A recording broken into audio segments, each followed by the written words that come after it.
Well, hello and welcome to the cruise diary for Friday. Before we join TTG, I've got some cruises here which you can't book through a travel agent, you have to call. And so I'll do this just on my website and then we'll join the TTG Cruise News in a moment. But on a day like this, the weather like this, the Gulf's gone, don't you wish you were on a cruise? And don't you wish you were on a cruise where somebody else is paying for all the drinks? I've got 5 cruises here. Now, they're from Saga, which means that it's the over 50 rule, but 2 lovely ships, the Saga Pearl 2 and the Saga Ruby, and 5 great cruises. And as I say, they're all inclusive, which means that once you've paid your fare, there is nothing to spend on board. There's no casino, so all your drinks are in. The specialty restaurants are free. Great value. Anyway, let me just run through these cruises. Saga Pearl 2, first of all. This is in January, 15 nights, and it's a fly cruise. So you're sailing from the UK over to the Caribbean. It's the first ever transatlantic for the Saga Pearl 2 as Saga Pearl 2. And it's £1,280. That's for 15 nights on the ship. And Antigua, Dominica, St. Lucia, transatlantic crossing, the southerly sunshine route, hopefully. Absolutely brilliant. There's a cruise going on November the 5th. It's on the Saga Ruby and it's a long one, it's 31 nights. But it's all the way down the west coast of Africa. No flying, it's Southampton and back. It's £3,749 for 31 nights. Superb this. It's going to go Senegal, Sierra Leone, Gabon, Ghana, all these marvellous places that you wouldn't normally go to on a cruise. Or you can do something a bit more traditional. It's Christmas in the Caribbean. It's on the Saga Ruby. It's a long one again. It's 30 nights. It's a round trip, no flying. So you've got 2 transatlantics, but Christmas in the Caribbean, away from this nonsense.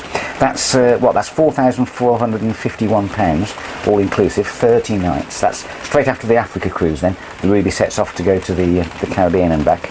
Got a couple more on the Saga Pearl 2. One's called the Caribbean Coastal Explorer, and the other's called the Heart of the Caribbean. They're both fly cruises. The first one, 13 nights, it goes on the 23rd of February, and that's from 2,479.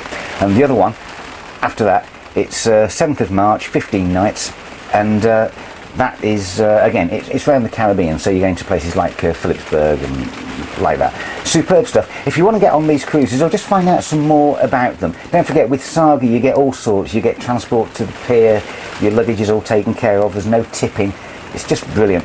If you call their number, I'll give you this, it's 0800 096 0079, and tell them that you heard from me, and they'll fill you in with all the details. There's some great prices. I don't normally plug individual cruise lines and things, but this is just so good. It popped up in the email this morning. I thought I had to tell you.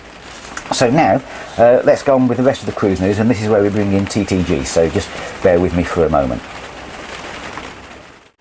Well, hello and welcome to the cruise diary on a soggy Friday.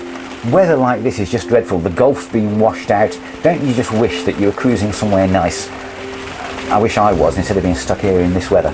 Anyway, I'll crack on with the cruise news, and something that actually came out a week ago, I should have mentioned it and didn't, and that's that the final Solstice class ship from Celebrity Cruises, they've given her a name. She's going to be called the Celebrity Reflection, which I think is a beautiful name.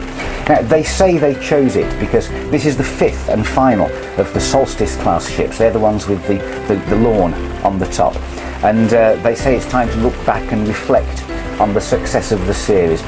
I actually think they just ran out of celestial names, because the first 3, Solstice, Equinox, Eclipse, they're struggling on the 4th one, which comes out next August. That's called Celebrity Silhouette, and then the Reflection comes out in 2012, and I think they just ran out of ideas, and they've actually picked the best name of the lot because it's lovely. It's not like you get all these magics and dreams and splendours that once one cruise line picks a name, all the other cruise lines seem to want to follow. There's one other cruise ship name that I do like the sound of, however, and that's the Carnival Breeze. That comes out in the beginning of 2012, and that's the sister ship to the Carnival Dream and the Carnival Magic. What's in a name, eh? Talking of names, there's only just over a week to go. It's a week on Monday that the Queen will be naming the Queen Elizabeth at a ceremony in Southampton. Top security, no video cameras allowed. But the big question, of course, is will the bottle break? Well, I'm sure it will. The Queen's got form. She's pretty good at this.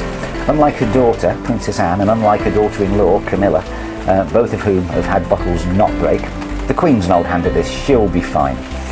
Peter Shanks, the boss of Cunard, he picked up the keys to the Queen Elizabeth this week in the shipyard in Italy, and she's now sailing her way round to Southampton.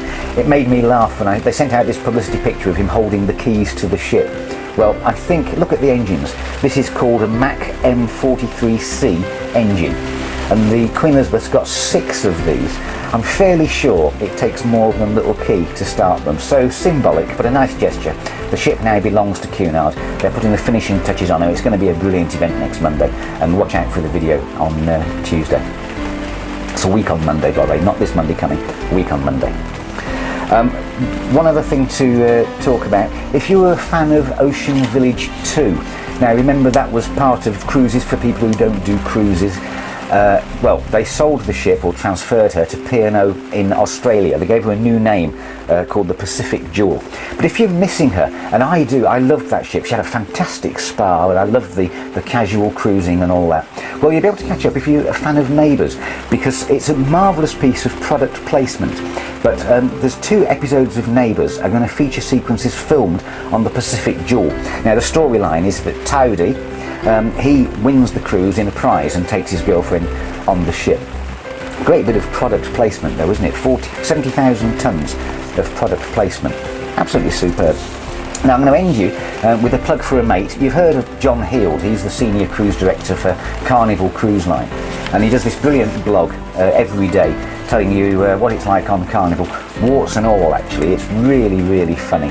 But bridge tours.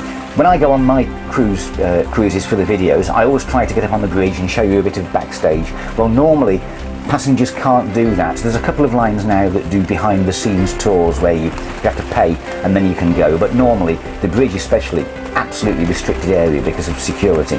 Well, it wasn't always like that, and John Heald, he picked up a video that was made in 1983, and it was on the Carnival Festivale, and I'm going to leave you with a little clip of this if you want to see the rest of it, and it really is good. Go over to John Heald's website, this is the address, and hopefully you'll become a fan of that too. I read it every day, it's must reading, it's great fun. That's it for the cruise news. I do hope the weekend gets better, and I'll see you next week on Tuesday with the cruise diary from somewhere a little different. Okay, see you then, bye bye. Temperature in a particular cabin reaches 165 degrees Fahrenheit. The glass would be broken and the sprinkler would be activated. As a matter of fact, this week we had 2 sprinklers go off. Those, of course, were in the honeymoon suites.